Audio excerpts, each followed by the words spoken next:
Hello, we're in Stockholm today. It's a bitterly cold January day today, and right behind us you can see Gröna Lund, which of course is closed for the season, but today we're actually gonna visit another old Swedish institution, Skansen. Woo!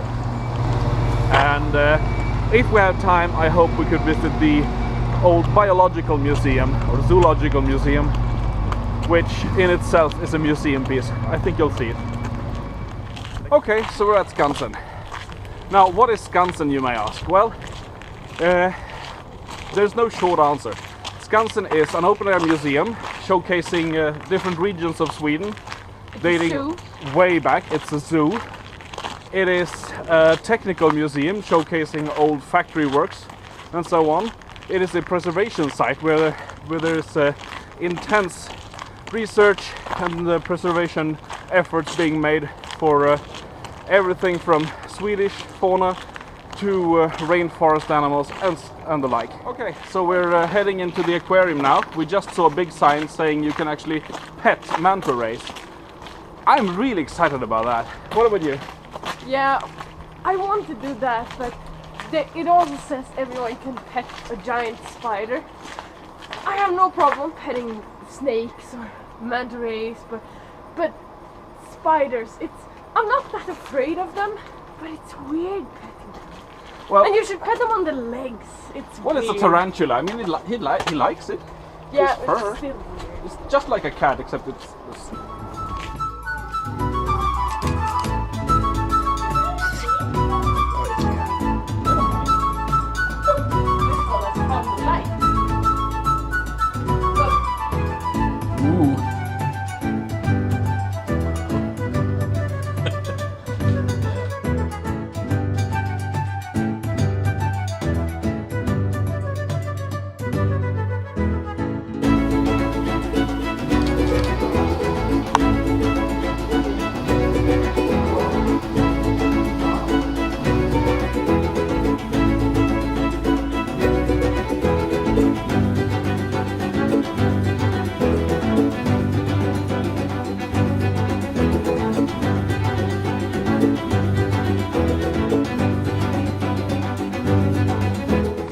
I know this is the kids' rainforest, but I want to go in.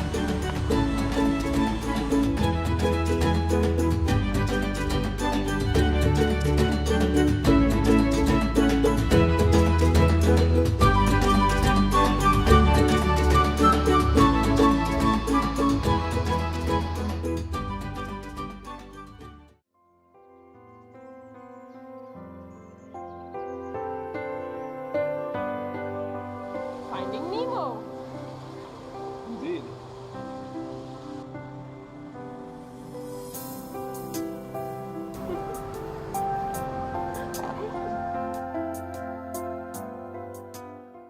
Okay, so here we are at the top of the mountain. Skansen is interesting in that it was built lavishly at the turn of the century, or actually turn of the century back, on the top of a hillside. And then just like with Gröna Lund a couple of years later, it turned extremely popular, so they have to use every nook and cranny, no matter how steep the hillside is or no matter how much stone they had to hew through. But I'm happy they did so, because I mean, having this fantastic view of Stockholm behind us with the ferries for Finland and the southern part of town, just wonderful. And just to show you how dedicated they were about showing off old Swedish buildings, we have a whole Swedish old style mansion that was brought here and rebuilt here just to showcase. Now we're gonna go see the big animals. Yeah!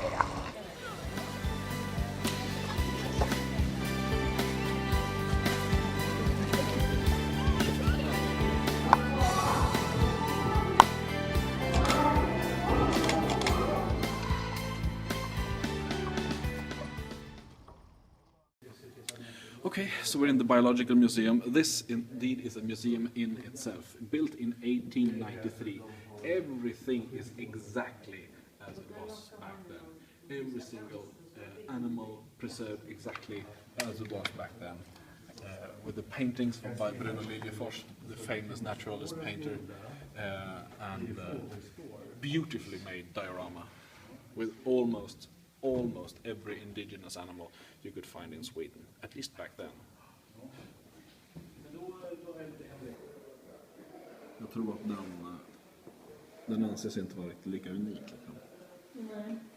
It's everything here is 150 years old. Everything preserved beautifully in what has to be the most enticing diorama for teaching naturalist studies anywhere in the world. I cannot imagine anything better. I love this museum and I come here as often as I can. You should too.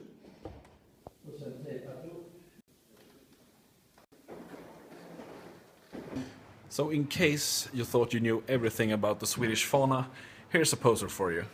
What's this? If you're curious, the answer is right here in the Biological Museum of Stockholm. A true gem. So, all in all, a wonderful day in Stockholm. I really recommend visiting the places we've seen. Skansen has an enormous historic value, and we were there off-season. If you go there on-season, there will be lots more to do. We, of course, as always, focused on the animals, but there's so much to discover there. The cultural history of Sweden, actually the history of Stockholm itself, too. Everything can be seen there. And secondly, of course, the Biological Museum. Such a small treasure. I mean, you can easily do it in half an hour, but it's so worth going there. I really recommend you do that if you ever visit Stockholm. And you should. Thank you.